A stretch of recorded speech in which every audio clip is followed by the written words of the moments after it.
प्रियजनांनो, येशू ख्रिस्ताच्या नावाने तुम्हाला प्रेमळ शुभेच्छा। आज 2 ऑक्टोबर आहे आणि हा एक खास दिवस आहे। काय खास आहे? भारतीय लोकांना माहीत आहे की हा गांधीजींचा वाढदिवस आहे आणि हा सार्वजनिक सुट्टीचा दिवस आहे। हा दिवस येशू रिडीम सेवेसाठीही महत्त्वाचा आहे।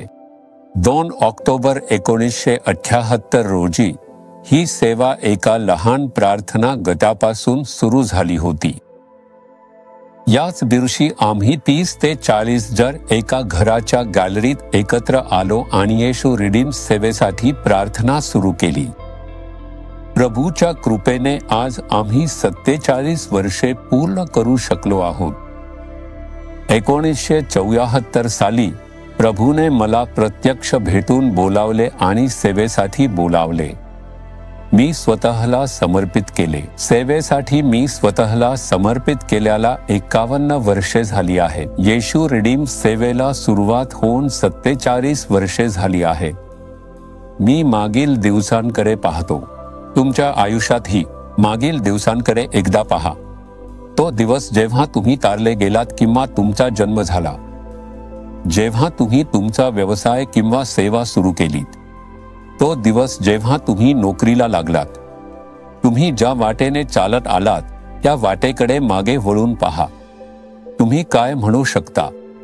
आज मला आठवण येणारे वचन 2 शमूएल 7 वचन 18 मध्ये आहे। हे प्रभू देवा, मी कोण व माझे घराणे ते काय की तू मला येथवर आणावेस? प्रभू, मी कोण आहे की तू मला इतकी वर्षे मार्गदर्शन केलंस? माझी भक्ती, धार्मिकता किंवा पवित्रता यामुळे नाही। मला माहीत आहे की मी अयोग्य आहे।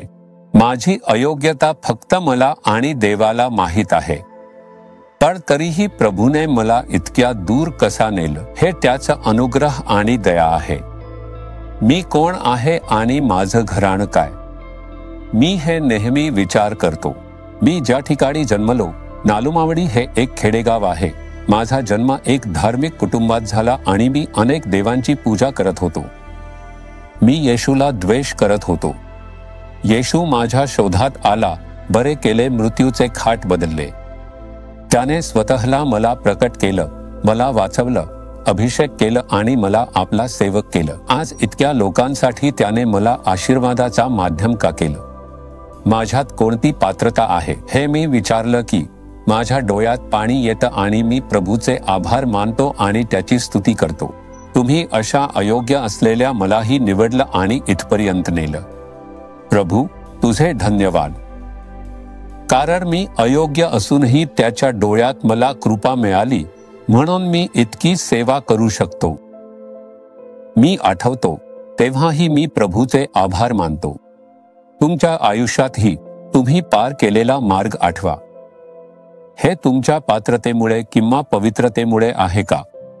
कोणत्या आधारावर प्रभूने मार्गदर्शन केले? विचार करा पहा।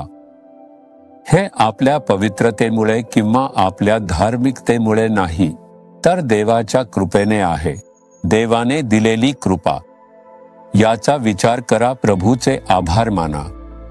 मग तुमचं भविष्य आशीर्वादित होईल।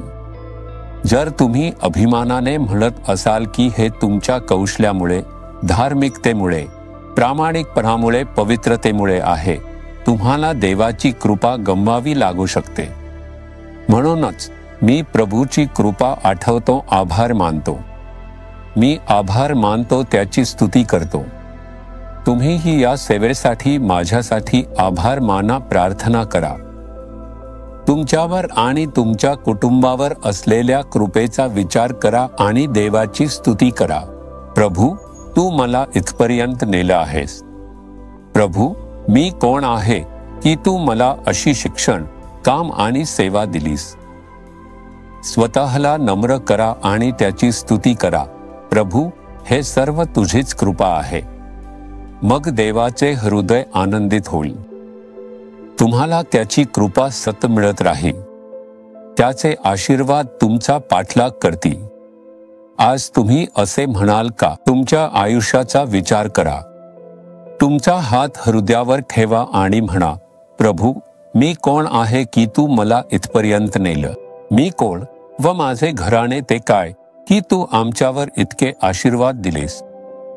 हे सर्व तुझीच कृपा आहे, कृपा आणि केवळ कृपा.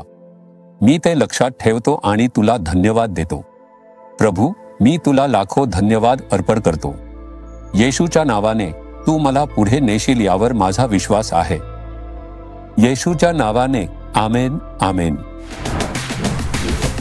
जीसस रिडीम्ड मराठी ह्या यूट्यूब चॅनेलला सबस्क्राईब करा.